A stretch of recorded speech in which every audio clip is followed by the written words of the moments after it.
ያፈርኩ ለሰው አላወራውም እንጂ ረጅም የትዝታ እጁን የላከ የዛሬ ኑሮዬን የሚፈተፍትና ከአይምሮ የማይጠፋ አንድ ጉዳይ አለ። በየቀኑ በየምክንያቱም ካለ ምክንያትም ውልብ እያለ ትዝ ሳይለኝ ውሎ አያውቅም። ቆይቷል። ከዛ ወዲህ ስንትና ስንት ነገር በእድሜ ማገርና አቋሚ ላይ እንደ ጭቃ ተለስኖ እንዳሸዋና ሲሚንቶ ተገርፎ ደንዳና ወጣት ሆኛለሁ። ግን ያ ትዝታ ዛሬም ድረስ ከነትኩሳቱ ልቤን እንደ ቃልቻ ድቤ ከሚያስደልቃት ፍርሃት ከቀላቀለበት ጉጉቱ ጋር በውስጤ ተዝናንቶ ተቀምጧል። ለማንም አላወራሁት። እንኳንስ ለሌሎች ላወራው ለራሴም እንደ ፎቶ ካሜራ ብርሃን ብልጭ ከሚል ቅጽበት አልፎ በውስጤ ቃል ሆኖ እንዳይወለድ ፊት ነስቼው ነው የኖርኩት። ትምህርት ቤት የተዘጋበት ክረምት ወቅት ነበር። ያ ክረምት ከዚያ በፊት እንዳሳለፍኳቸው የተለመዱ አይነት የክረምት ወቅቶች አልነበረም። ለኔ የሆነ ነገሬ ላይመለስ የተቀየረበት ክረምት ነበር። ከሰፈር ልጆች ጋር ተሰባስበን ጭቃውን ከሰማይ እንደወረደ መና በጉጉት እያድበለበልን የምናወራበት ክረምት አልነበረም። በጭቃና በውሃ የላቆጠ ኳስ እየጠለዝን የምንጫወትበት ክረምትም አልነበረም። በዚያ ክረምት የ8ኛ ክፍል ሚኒስትሪ ፈተና ወስደን ወደ 9ኛ ክፍል የመሸጋገሪያ ወቅታችን ላይ ነበር።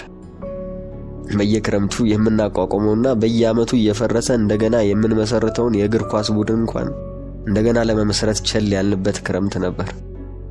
ይልቅ ኳስ ተከትለው የሚቃብዙ በድንጋይ መተን የምናባረራቸውን ወፎቻችንን አንጋጠን በየዛፉና በየቤቱ ጣሪያ ላይ የሚፈልጉ አይኖቻችን ተልከው በሚያልፉ እኩዮቻችን በሚሆኑ ልጃገረዶች ላይ የሚንከራተትበት ከፍ ባሉና በደረሱ ሴቶች ላይ የሚንከባለሉበት ልዩ ክረምት ነበር።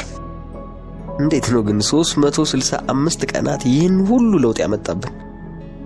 እንዲያውም ብዙዎቻችን በቁመትም በክብደትም ቅንጣት ታህል ጭማሪ ሳናሳይ ምናችን ነው ከውስጣችን ተቀይሮ እንዲህ አዲስ አመል ያሸከመን? ዛሬም ድረስ የጉርምስናችን ቅኔ ለምን በዚያች ክረምት እንደተቀኘ ባውጣ ባውርድ አልተገለጠልኝ። ብቻ ስንጎረምስ ትዝ ይለኛል። በዚያ ክረምት ነበር የጎረመስነው። ልክ ሰውነቴ ያደገባትን ቀን ሰዓትና ደቂቃ ሂደቱን ሳይሆን ቅጽበቱን እንደ ሬዲዮ አንቴና ድንገት ቁመቴ የተመዘዘበትን ቅጽበት አስታውሳለሁ ቢል እንደሚገርመው የጎረመስንባትን ጧት ማስታወሴ ይገርመኛል። እንግዲህ ተመልሼ ሳሰላስለው 16 ዓመት ገደማ ሆነ። አንድ ጧት ፈተና እንደ ትላንት ጨርሰን እንደ ዛሬ አባ ኃይሉ በረንዳ አባ ኃይሉ ሸገኔ ሱቅ የምትባለው ባለቤት ናቸው። ከሱቁ ግራና ቀኝ ረጅም የግንብ ውሃ ልክ ያላት አንዳንዴ ሰው እንዳይቀመጥባት የተቃጠለ ጥቁር ነዳጅ የሚፈስባት ድድ ማስጫ ነበር። 5 የምንሆን የሰፈር ልጆች አዲስ ምልምል ጎረምሶች ተቀምጠናል። አላፊ አግዳሚውን እየቃኘን ነበር። እዚያኑ ቀን ገና አይናችን በተአምር የበራለን ይመስል ሁሉን ነገር በተለይ ግን ሁሉን ሴት በተለይ ሁሉን ወጣት ሴት በጉጉት እንመለከታለን። እኛ ትምህርት ቤት ታጉረን ስንውል ምን መድኃኒት ቢጨምሩባቸው ነው ግን ሴቶቹ ሁሉ እንዲያማሩት ሳንል አልቀረንም። በ365 ቀናት ምን የሚሉት ኬሚስትሪ በሰውነታቸው ውስጥ ቢቀናበር ነው ቀለልቦች ሲጫወቱ የነበሩ የሰፈራችን ሴቶች እንዲህ ሙሉ ሴት ሆነው አረማመዳቸው ተቀይሮ ሽንጣቸው የሚመዘዘው ጡቶቻቸው ከፊት ቀድሞ እየተንፋለሉ አየር የሚያነፈንፉት? ለምንስ ነው የቡሄ ዳቦ ሲናጠቁን ማስቲካና ከረሜላ እንድናካፍላቸው ሲለማመጡን እንዳልነበረ አይናችንን ማየት አፍረው በመሽኮርመም አየት የሚያደርጉንና ሳያነጋግሩን የሚያልፉት? በዚያ ክረምት ነበር እንዲህ ጾታ የታደለውና ሴት መሆናቸው ትዝ ያላቸው። በዚያ ክረምት የዘነበው ዝናብ ምን ተአምር ተበጥብጦበት ነበር። ያኔ ነው በማየት ሱስ ተለክፈን በበረንዳዋ ፍቅር የወደቅ ነው። የወጥ ጦርነት ነው። አነሰም በዛም እኛም ወታደሮች። ያቺ በረንዳ የወላጅና የበላዮቻችን አትንኩ አትቅመሱ ትዕዛዝ ባይንም ቢሆን ልንጥስ የከተምንባት ምሽጋችን ነበረች። ፀሐይ ገብታ ቀኑ ሊመሻሽ ሲል ተሰባስበን በረንዳዋ ላይ እንኮለኮላለን። ኮልኮሌ ሁላ ይሉናል የበረንዳዋ ባለቤት አባ ኃይሌ። 7ኛ ክፍል 3 ጊዜ ደግማ የማታ ትምህርት ቢሻላት ተብሎ የማታ ተማሪ የሆነችው ህሊና የምትባለው የሰፈራችን ልጅ አንዲት ደብተር በቂንጥ አንጠልጥላ አቋሙ ከሚያምር ልጅ ጋር ወደ ትምህርት ቤት ስትሄድ አይተናል። ደግሞ ሲመሻሽ ሲራመድ ጎበጥ ከሚልና በቁመቱ ከሚያንሳት ልጅ ጋር ከትምህርት ቤት ስትመለስ ቀይ ብርሃን እየተፋ መንገዱን በቀይ ወጋገን በሚያጨቀዩት የመንገድ መብራቶች የበለጠ አምራ አይተናታል። በየቀኑ የሚወስዳት ሌላ የሚመልሳት ሌላ ወንድ ሲንጋጋ ታዝበን በትምህርቷ የሰነፈችው ከወንዶች ጋር እየተንዘላዘለች ነው የሚባለውን የሰፈራችንን ሐሜት እውነት ነው ብለን አምነናል። ደግሞ ሰሎሜ የምትባል ቆንጆ ሴትዮ ከሰፈራችን ነዋሪ ሁሉ ብቸኛ የመንግስት ሥራ ያላትና ጉልበቷ ላይ የሚቆም ጉርድ ቀሚስ የምትለብስ ባለ ትዳር ሴት ከባሏ አስታጥቄ ጋር ከሥራ ሲመለሱ የዕለት ትዕይንታችን የዘወትር ግብአት ነበሩ። ሁሉ ጊዜ በፌስታል የሆነ ነገር አንጠልጥለው ነበር ወደ ቤት የሚገቡት።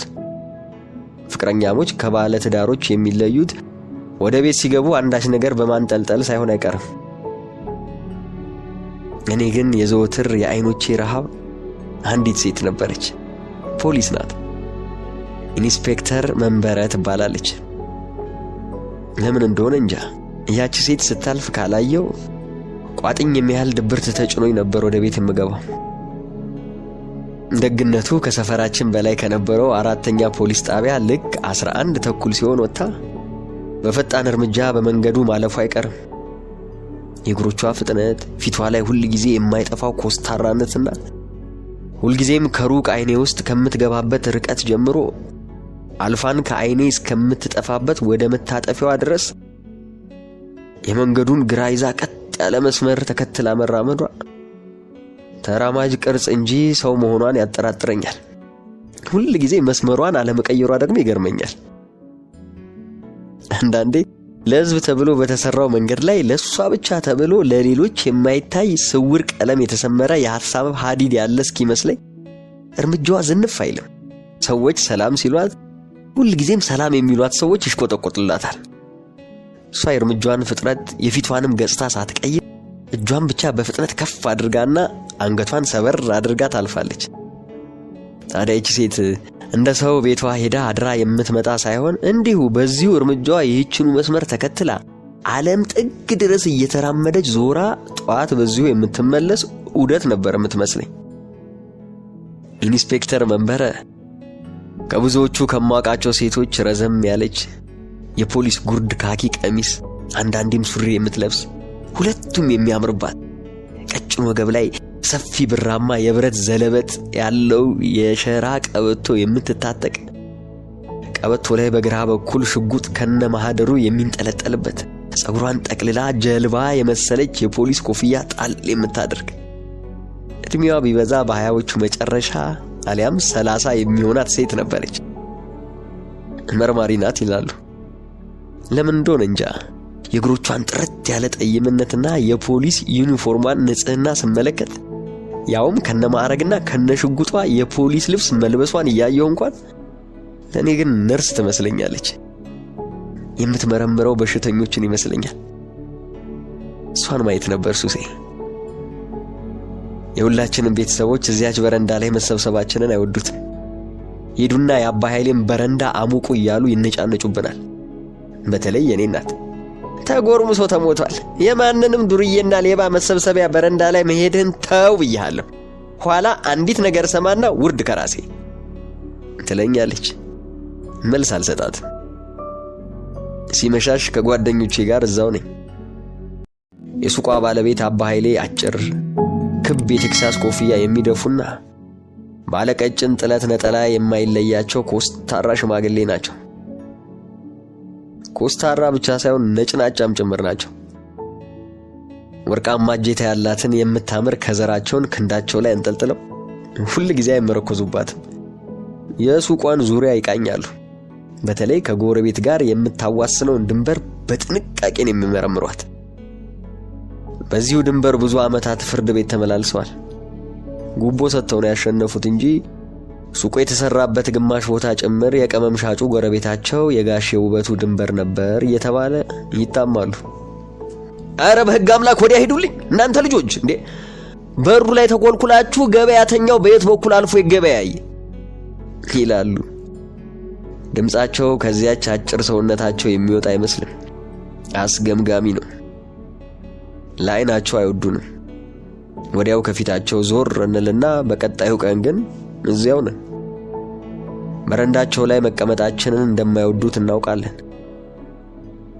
እንዲያውም በየጊዜው የተቃጠለ ነዳጅ ከገራዥ እያስመጡ ግንቡ ላይ ያፈሱበታል። ግን ምን ዋጋ አለው? መቀመጡ ይቀራል እንጂ እዛው ቆመን የዕለት ሱሳችንን ማድረሳችን አይቀርም። ዛሬም ድረስ ሱቁ ፈርሶ ትልቅ ሕንጻ ተሰርቶበት ከሕንጻው መስታወት መግቢያው ላይ ከሚኮለኮሉት የሀብታም መኪኖች ይልቅ ያቺ ጉርምስናችን ተወልዳ እትብቷ የተቀበረባት ነዳጅ ያጠቆራት በረንዳ ገዝፋ ትታወሰናለች።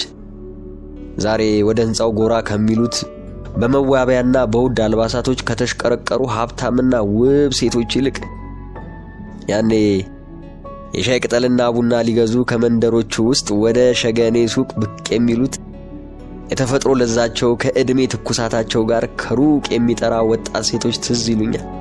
መቼስ ለትዝታ ሩቅ የሚባል ላለመድረስ ከፈለጉም ቅርብ የሚባል ቦታ የለም።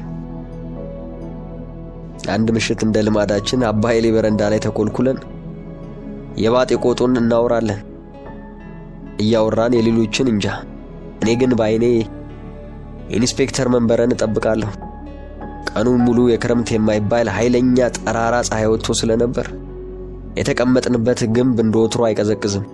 የበረንዳው ውሃ ልክ ከሰዓት በኋላ የማታ ፀሐይ ሲጠልቅ ስለሚውል ሁል ጊዜም ለስለስ ያለ ሙቀት ነበረው። እሱም ይሆናል አንዱ ምቾታችን። የምናወራውን እንጃ ብቻ የሞቀ ወሬ ላይ ነበርን። ድንገት እዛው አጠገባችን አንድ ሴት ኡኡታዋ አካባቢውን አደበላለቀው። ኡኡ ተዘረፍኩ፣ ጉድ ሆንኩ፣ ሌባ ሌባ ሌባ ሌባ ሌባ ትላለች። የባህል ቀሚስ የለበሱ ወፍራም ሴት ነበሩ። ከዛ ወፍራም ሰውነት እንደዛ ጆሮ የሚወጋ ቀጭን ድምጽ መውጣቱ ይገርማል። ደግሞ እሪታቸው መርዘሙ እልልታ ነበር እኮ የሚመስለው። ሰው የሚጮሁትን ሴትዮ ከቦ በጥያቄ አጣደፋቸው ገባ። ምንድነው ሌባውን አይተሽዋል? ሴትዮዋ ለቅሶ በተቀላቀለበት ድምጽ እየጮሁ እኛ ወደ ተቀመጥንበት ጠቆሙ። ቦርሳዬን ቀምቶኝ ሮጠ። አይቼዋለሁ ተነሱ መሃል ነው ተነስቶ የመጣው አሉ። እግዚኦ! የተሰበሰበው ሕዝብ እንዳለ ወደኛ ዞረ። እኔ እንደ በረዶ ግግር ከተቀመጥኩበት እንኳን መነቃነቅ አቃተኝ። አንድ ሸበታም ሰውዬ ያዟቸው ወመኔ ሁላ ብለው ፉከራ በሚመስል ድምጽ ሲጮሁ ጓደኞቼ እንዳንዳች ነገር ከጎኔ እየተስፈነጠሩ እግራቸው ወደ መራቸው ተፈተለኩ። አንዱ ጓደኛችን እንዲያውም መንገዱን አቋርጦ ሲሮጥ እየተግለበለበ የሚያልፍ ታክሲ ሊገጨው ለጥቂት ተረፈ። ቲቲቲቲቲ የሚል የመኪና ጎማ ድምጽ ከሰው ጫጫታ ጋር ተዳምሮ አካባቢው ባንዴ በጩኸት ተደበላለቀ። በደነዘዝኩበት አንድ ጠንካራና የሚሞቅ እጅ ከእጅጌ ጉርድ ቲሸርቴ ስር ራቁት ክንዴን አፈፍ ሲያደርገኝ ቀና ብዬ ያዘኝን ሰው ተመለከትኩ። ኢንስፔክተር መንበረ ነበረች። መያዜም ሳይሆን ጩኸቱም ሳይሆን ኢንስፔክተር መንበረ ሀዲዷን ስታ እኔ አጠገብ መቆሟ ትንግርት ነው የሆነብኝ። ምድር ምህዋሯን ሳተች የተባልኩ ይመስል ማመን አልቻልኩም። ከዚያች ቀን በፊት እንኳን መታሰር የታሰረ ሰው ለመጠየቅ ፖሊስ ጣቢያ ደጅ ረግጬ አላቅም ነበር። ኢንስፔክተር መንበረ ክንዴን አጥብቃ እንደያዘች ከሰፈራችን አለፍ ብሎ ወደሚገኘው አራተኛ ፖሊስ ጣቢያ ስትወስደኝ ዙሬ እንኳን ላይ አትፈራው። አቀርቅሬ ተራ በተራ በፍጥነት በአስፋልት መንገዱ ላይ የሚያልፉትን ተወልውሎ የሚያንጸባረቁ ጉርድ ጥቁር ቆዳ ጫማዎቿን እያየሁ ከጎኗ ስኩስኩላለሁ። በሰፋፊው ነው የምትራመደው። ፖሊስ ጣቢያው የተመሰረተው አንድ ሲያዩት የሚጨንቅ ሙሉን ከድንጋይና ከሰፋፊ ጣውላ የተሰራ የድሮ ቤት ውስጥ ነበር። የአንድ ቀኝ አዝማች ይሁን ግራ አዝማች መኖሪያ ቤት ነበርና በደርግ ዘመን የተወረሰ ነው ይባላል። ሰውየው ይህንን ቤት ተወረስኩ ብለው በደም ግፊት ይሁን በልብ ድካም እንደሞቱም ይነገራል። የልብ ምቴን ሳዳምጥ ይሄ ገፊ ቤት እኔንም እንደ ባለቤቱ ሊደፋኝ ይሆን ብዬ ሰጋሁ። ከእርጅናው ብዛት የተነሳ የወለሉ ንጣፍ ጣውላ ሲረግጡት እሪታው ሌላ ሰፈር ድረስ የሚሰማ ይመስላል። ኢንስፔክተር መንበረ አንድም ቃል ሳትናገር ክንዴን እንደያዘችኝ ነበር ከኋላ ከናጀበኝ የህዝብ አጀብ ፖሊስ ጣቢያ ያደረሰችኝ። በሩ ላይ ስንደርስ ቀጥ ብሎ ቆሞ ሰላምታ ለሰጣት ፖሊስ አስገባቸው አለችው። እሺ ያስገባቸዋለሁ ኢንስፔክተር አለ። ድምፁ ስልል ያለና አስፈሪ ነው። እሺ ወደ ሲኦል ወረውራቸዋለሁ የሚል የሲኦል በር ጠባቂ ነበር የሚመስለው። እኔ ግን አስገባቸው ብዬ ዞር ስል ለካስ ብቻዬን አልነበርኩም። እስከ አድማስ የሚባል የሰፈሬ ልጅም ተይዟል። ፖሊሱ ከኢንስፔክተር መንበረ ተቀብሎ ከሷም በጠበቃ አያያዝ ክንዳችንን ጨምድዶ እያመናጨቀ በሚንቋቋ አሮጌ ጣውላ ደረጃ ቁልቁል ወሰደንና ከዋናው ቤት ስር ያለ ሰፊ ክፍል ውስጥ ገፋ አድርጎ አስገብቶ ከውጭ ቆለፈብን። ይሄ ክፍል እኒያ በደም ግፊት የሞቱ ሰውዬ ሲያሰሩት አንዳንድ ዕቃ ማስቀመጫ ብለው ሳይሆን አይቀርም። ጣራው በጣም ቅርብ ነው። እጄን በዘረጋና ትንሽ ዘለል ብል ነካዋለሁ። እንግዲህ የታሰርንበት ክፍል ጣሪያ የዋናው ቤት የጣውላ ወለል ነው። ሰዎች ከበላያችን ሲረማመዱ የሚከነከን ልም አቧራ ይራገፍብናል። ከታሰርንበት ክፍል በውጭ በኩል በር ላይ የተሰቀለው ፍሎረሰንት መብራት ነጭ ብርሃን ከበሩ በላይ ባለው ክፍተት ገብቶ ቤቱን በለስላሳ ብርሃን በከፊል ሞልቶታል። ብርሃን ከበላያችን ባለው የጣውላ ክፍተት ሽቅብ አልፎ ከላይ የሚረማመዱትን ሰዎች ያሳያል። ብዙም ሳይቆይ ፖሊስ ጣቢያ ውስጥ በግምት በሩ አካባቢ ካለው መተላለፊያ ይመስለኛል የእናቴንና ተከትሏት የመጡ ጎረቤቶቻችንን የተደበላለቀ ድምፅ ተሰማኝ። ነቃልኩ። ይረጋጉ ማዘር። ኢንስፔክተር መንበረ ናት። እንዴት ነው መረጋጋው? ልጄን እንደ ወንጀለኛ እያዳፋችሁ ስታመጡት ከቤት ወጥቶ የማያውቅ ልጅ በድንጋጤ ግጥም ብሎስ እንደሆነ እንዴት ነው መረጋጋው? ልጄስ እኔ አፈር ልብላለት ትላለች እናቴ። ሙቼ ከመቃብር ውስጥ ሆኜ የማዳምጣት መሰለኝ። እንደዚያ እንግዲህ ንዝንዝ ጀመረች ብዬ የምሸሸው ድምጿ ብዙ ዓመታት እንደ ተራራቀ ሰው ናፈቀኝ። ከበላይ ጣውላው በበርካታ ሰዎች እግር ሲረገጥና ሲንሳጠጥ የአገር አቧራ እንደ ዝናብ ሲዘንብ ይሰማኛል። የጣውላው ይህን ያህል መንጓጓትና ሲጥሲታ የመንደሩን ሰው ከላይ የሚጨፍር ነበር ያስመሰለው። ችግር የለም ማዘር፣ ጉዳዩን አጣርተን እንለቃቸዋለን ትላለች ኢንስፔክተር መንበረ። ይመስለኛል ኢንስፔክተር መንበረ እናቴን ጨምሮ ሁሉንም ሰዎች ወደ ውጭ እንዲወጡ አድርጋ ተመልሳ ከአንድ ፖሊስ ጋር ዝቅ ባለ ድምፅ የሆነ ነገር ማውራት ጀመረች።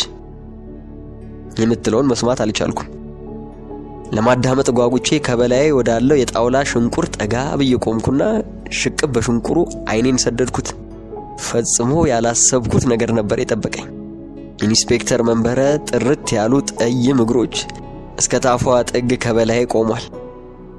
ያንን የካኪ ቀሚስ በስሱ ባለፈው የፖሊስ ጣቢያው ፍሎረሰንት መብራት ደግሞም ከታች ከእኛ ከታሰርንበት ሽቅብ ባለ ቀጭን ብርሃናዊ ኪነት ቅንብር ጠይም እግሮቿ ከጉርድ ወታደራዊ ቆዳ ጫማዋ ጀምሮ ጉልበቷን አልፎ ታፋዋ ብሎም የውስጥ ሱሪዋ ድረስ ቁልጭ ብሎ ይታያሉ። አንድ እግሯ ከጉልበቷ ትንሽ አጠፍ ብሏል። አንዳች የማላቀው ንዝረት መላ ሰውነቴን ሲወረው ተሰማኝ። ህልም ነበር የሚመስለው። እስር ቤት ነኝ፣ ያውም እንደ መቃብር በከበደና በሚቀዘቅዝ ምድር ቤት ውስጥ። እንዴት ነው እንዲህ የተቀነባበረ በሚመስል ተአምር እንደ የእጅ ባትሪ በቀጠነ የፍሎረሰንት ብርሃን ያውም በሽንቁር ሽቅብ አልፎ እንዲህ ግራ የሚያጋባ ነገር የሚታየው? የኢንስፔክተር መንበረ የውስጥ ሱሪ ቀይ ነው፣ ደማቅ ቀይ። ቅላቱ እንግዳ ነበር፣ ህይወት ያለው ቀለም። እግሮቿ ወደ ላይ ወደ ታፏ ቀላ ይላሉ። በተንቀሳቀሰች ቁጥር ብርሃኑ የሚያርፍበት የሰውነቷ ክፍል በጥላና ብርሃን ፍርቅርቆሽ እየተጫወተ በመጠየምና በመጥቆር መካከል እየተቀያየረ ይታየኛል። እግሮቿን ስትከድን ታፋዎቿ በስሱ ተነካኩ። አይኖቼ ከሽንቁሩ ሊነቀሉ አልቻሉም። የማይረሳ አንዳች ትዕይንት ነበር፣ ንዝረት የቀላቀለ። ዛሬ ላይ ሳስበው ታዲያ የደቡብ አፍሪካው የነጻነት ታጋይ ኔልሰን ማንዴላ 27 ዓመት ሙሉ በታሰሩበት ክፍል መስኮት ይሁን ፉካ ተስፋቸውን የሚቀጥል ምን ነገር እያዩ እንደነበር ማን ያውቃል እላለሁ። መቼስ እስር ቤትም ቢሆን ሽንቁር ይኖራል። የሰው ልጅ ሁሉን ሽንቁር ደፍኖ አይችልም። ሁሉም ነገር የሆነ ሽንቁር አለው። ሕይወት ድፍን አይደለችም። ሰው ራሱ ተስፋው በጨለማ ተከባ ተጀብኖ እንደ ጥብኛ እሳት መሃል ቢጣል የከበበውን እሳት ይረሳ ዘንድ ሕይወት የተስፋ ውሃ የምታሳይበት አንዳች ሽንቁር አላት። ያጮለቀን እፎይታን ተስፋ እናደርግ ዘንድ። ይህ ትዕይንት ካለፈ ከደቂቃዎች በኋላ አንድ ጥግ ቆሜ ትዕይንቱን እፍረት ባጠላበት የውስጥ መደናገር እየመላለስኩ ሳስብ አብሮኝ የታሰረው ጓደኛዬ እስከ አድማስ በተራ ወደ ሽንቁሩ አንጋጦ እየተመለከተ በፍርሃት በሚንቀጠቀጥ የሽኩሽኩታ ድምፅ ሊያስሩን ነው መሰለኝ፣ ሊያስሩን ነው አለ። አልኩት ከሐሳቤ ባንኜ። ከዚህ ወዲያ ምን መታሰር ሊመጣ እያልኩ ወደ ሽንቁሩ እየጠቆመኝ እና ተመልከት አለ። ትከሻ ለትከሻ ገጥመን ወደ ላይ አንጋጠን ስንመለከት አንድ የቆመ ፖሊስ በከፊል አንድ ጎኑ ብቻ ይታያል። በሽንቁሩ ትክክል ሙሉ ለሙሉ የሚታየው ግን ያንጠለጠለው የእጅ ካቴና ነበር። ታፋውን በካቴናው መታ እያደረገ የሆነ ነገር የሚጠብቅ ይመስላል።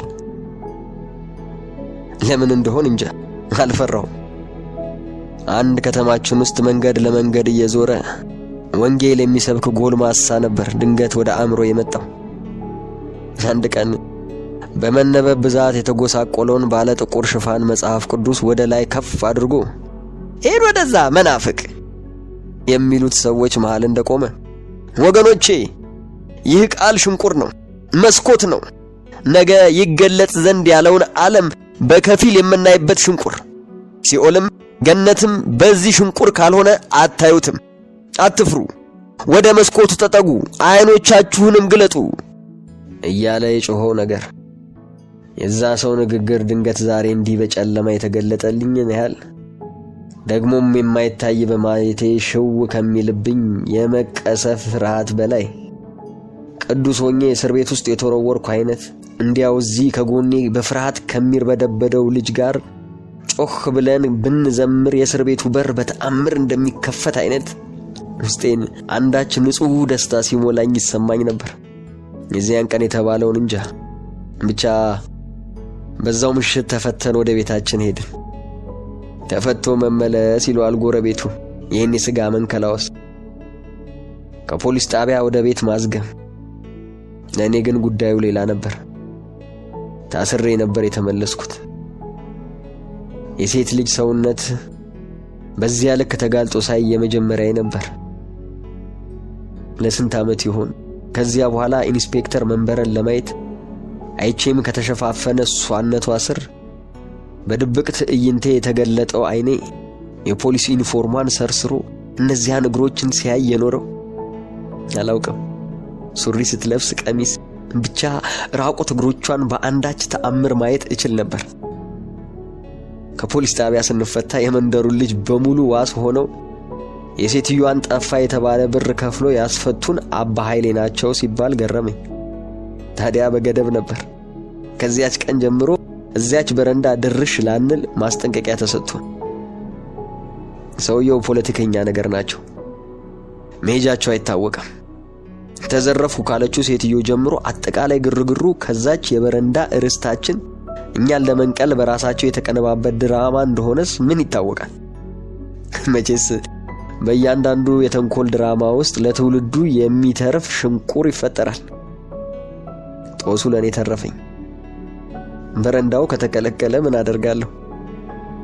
ፀሐይ ስታዘቀዝቅ ከቤት ይወጣና ወክ ላድርግ በሚል ሰበብ ለወክ በማይመቸው የሰፈራችን አስፋልት ላይ እየተራመድኩ ኢንስፔክተር መንበረን እጠብቃለሁ።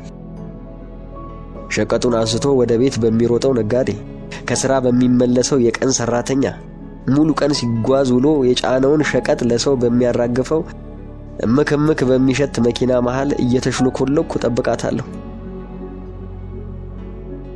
የተከተልኳት እንዳይመስልብኝ የምታውቅ እየመሰለኝ እፈራ ነበር።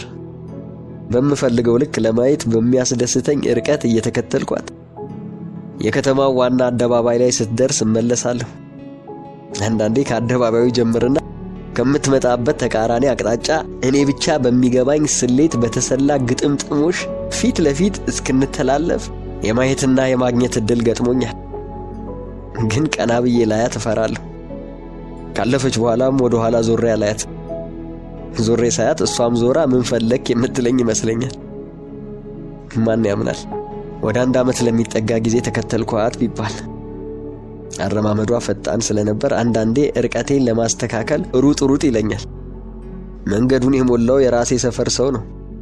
ከጉሊት ቸርቻሪው እስከ ባለሱቁ ሁሉም ቢያንስ በአይኑ ያውቀኛል።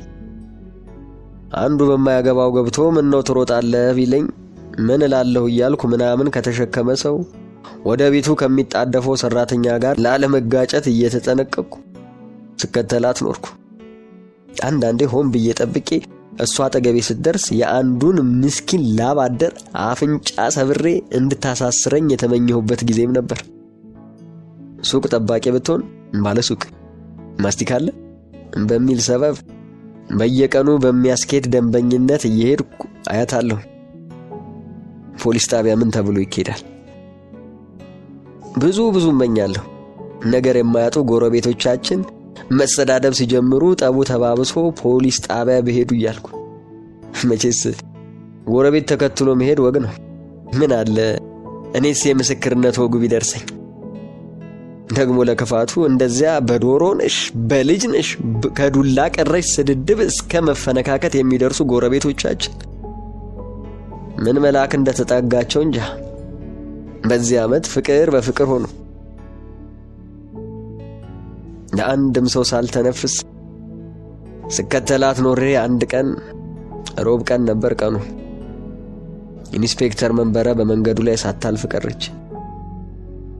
2 ጊዜ ፖሊስ ጣቢያው ድረስ እየደረስኩ ተመለስኩ። የለችም። ከዚያን ቀን ጀምሮ በቃ ጠፋች። በብዙ ሊሆኑም ላይሆኑም በሚችሉ ሊሆኑ ይችላልሎች ራሴን አስታመምኩ። ስራ ተቀይራ ኬንያ ድንበር የኮንትሮባንድ ንግድ እየተቆጣጠረች ሊሆን ይችላል። የፖሊስነት ስራዋን ትታ በግቢዋ አጥር በኩል ኪዮስክ ከፍታ እየነገደች ሊሆን ይችላል።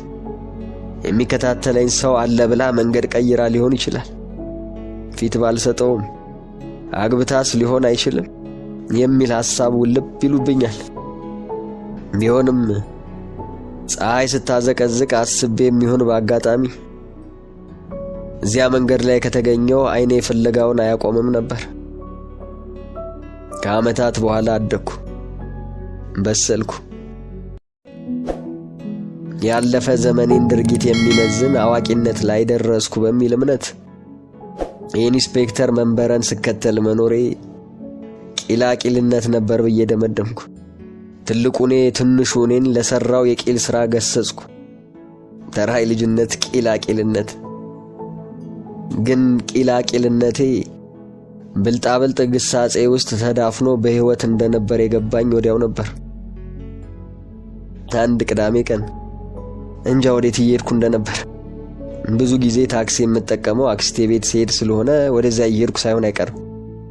ከተሳፈርኩበት ታክሲ ውስጥ አንዲት ወጣት ልጅ ልትወርድ ባጎነበሰችበት ቅጽበት ከጠይም ገላዋ ጋር የተጣበቀ ቀይ የውስጥ ልብሷ ከፈፍ ውሃ ሰማያዊ ጂንስ ሱሪዋን አልፎ ብቅ አለና ጠፋ። ቅጽበት ነበር፣ ብልጭታ። ግን ሰማዩን እንደሞላ ወጋገኑንም ምድርንም እንዳጥለቀለቀ የመብረቅ ብልጭታ። ልጅቱን አውርዶ መንቀሳቀሱን የጀመረውን ታክሲ ወራጅ በሚል ችኩል ድምፅ አስቁሜ ከኋላዋ በሶምሶማ ተከተልኳት። ልምድ ያለው ሴት አውል እንኳን በማይሞክረው ድፍረት ከኋላዋ ደርሼ ሰላም አልኳት። ትውውቃችን ፈጣን ነበር። የሆነ ቦታ አቅሻለሁ አልኳት፣ ግን ፈጽሞ አላቃትም ነበር።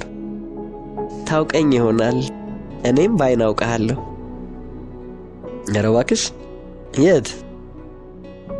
ቆየት ብሏል እኮ። የት? ብዙ ጊዜ ማታ ማታ ወደ 11 ተኩል 12 ሰዓት አካባቢ በሱቃችን በር ስታልፍ አይክ ነበር። ያ ልጅ አለፈ ሱቅ እንዝጋ እንባባል ነበር። ሰዓታችን ነበርክ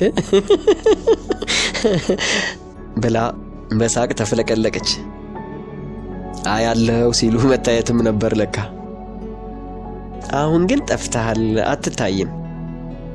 ከበርካታ ወራት ቀጠሮች በአንዱ፣ ለዚያውም በስንት ፍርሃት የመጀመሪያ ወንድነቴ አጋኖ ያጠራቀመውን ምኞት ሊንድ በሚንጠራራበት አንድ ቀን፣ የመጀመሪያው ይሁን አይሁን እንጃ፣ አንድ ቅዳሜ ቀን ጓደኛዬ በተከራየበት ባለ አንድ ክፍል ቤት ውስጥ በተዘረጋ ፍራሽ ላይ ይቺው ልጅ የለበሰችውን ቀሚስ በእኔ እርዳታ ያወለቀች ጊዜ ምን አጋጠመኝ? ነጭ ቱት ማስያዣና ነጭ የውስጥ ሱሪ፣ በረዶ የመሰለና በረዶ ያደረገኝ። ድንገት ነበር የቀዘቀዝኩት። ምን ሆንክ አለችኝ። በአየር ላይ የቀረ መንሰፍሰፌ ሲጦልግ አይታ መሆን አለበት። ሌላ ጊዜ እናርገው አልኩ በፍቅር እያየችኝ ውይ ከሚል ፈገግታ ጋር ስሜታዊ አለመሆኔን አድንቃ አሞካሸችኝ። ይህም እንደ ጨዋነት ተቆጥሮልኝ በፈለኩበት ቀን እንኳን ሰውነቴ ነፍሴ ያንተ ነው በሚል ገራገር ፈቃድ ያን ሌላ ጊዜ እንደ ምጽአት ስትናፍቅ የውሃ ሽታ ሆንኩ። በሌላ ቀን ቀይ የውስጥ ሱሪ ለብሰሽ ተመለሽ አይባል ነገር። ይባልም ከሆነ ጀማሪነቴ ልምድ አንሶት ይሆናል። ስሜታችንም ሙሉውን ሳይሆን እንዲሁ በጨረፍታ ራሳችንን ቀንጭበንበት የምንሰጥበት ሽንቁር አለው። እንደዚያ ሳይሆን አይቀርም። እዚያች ልጅ ጋር የጀመርነው ነገር ሙሉ በሙሉ መስጠት ሳይሆን በሽንቁር ነበር። በሽንቁር የሚገባ ነፋስ ምንነቱን እንኳን ሳናቀው እንዲህ የለመለመን አምሮት ሲያደርቅ ከመሬት ተነስቶ ተወኝ የሚል ክስ እንደ ትልቅ በደል ይቆጠራል። ሌላ ቀን ሌላ ሴት እንዲሁ በወጣትነት ሰላይ አይኖች ስመኛትና ስከታተላት ኖርኩ። በሰፈር ሰርግ ላይ ተገናኘን። ምን ለብሳ? ሙሉ ቀይ የራት ልብስ። ያንን በሽንቁር ያየሁትን ቅላት በአደባባይ ያራከሰችው መሰለኝ። ቅብጠት አይደለም። ቢሆንም ስሜታችን ሾልኮ እንደ ነገሩ ደርሶ የሚመለስበት ሽንቁር አለው። ቺኛይቱ ሽንቁሬን አስፍታ በር ያደረገችው ጋር ደርሼ የተመለስኩት እንደዚያ ሳይሆን አይቀርም። አንዳች ልክፍት ነገር ሳይሆን አይቀርም። ከቀይ የውስጥ ሱሪ ጋር የተቋጠረ አንዳች የልብ ምት ነገር አለ። አንዲት የመንደራችን አሮጊት ለሴት ልጃቸው የተመኙት ወንድላጤ ተከራያቸው አንዲት የገጠር ሴት ሲያገባ ተበሳጭተው ሞታንቲው ላይ ያስደግማበት ነው አሉ ይሉ ነበር።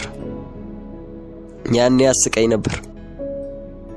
አሁን ግን እቺ ኢንስፔክተር መንበረ የራሷ ሙታንቲ ላይ ያስደግማበት ይሆን እንዴ እስክል ግራ ይገባኛል።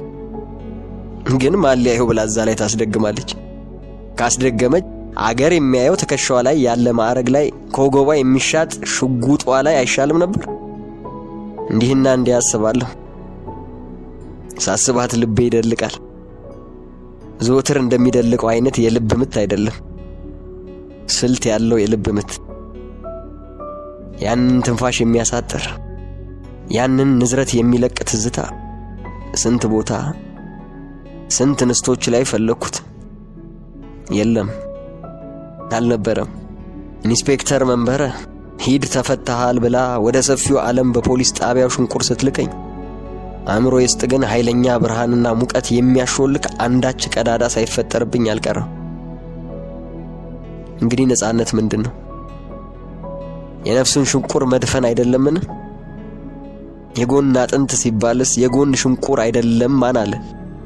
ከሁለተኛ ደረጃ እስከ ዩኒቨርሲቲ ደግሞም ሥራ በሚሉት ስንክሳር በሕይወት ጎዳና ግራና ቀኝ ሳለ አንዲት ለሌሎች የማትታይ የሐሳብ ሐዲስ ተከትዬ እሷን ሳላዛንፍ እየተከተልኩ 30 ዓመት ሞላኝ።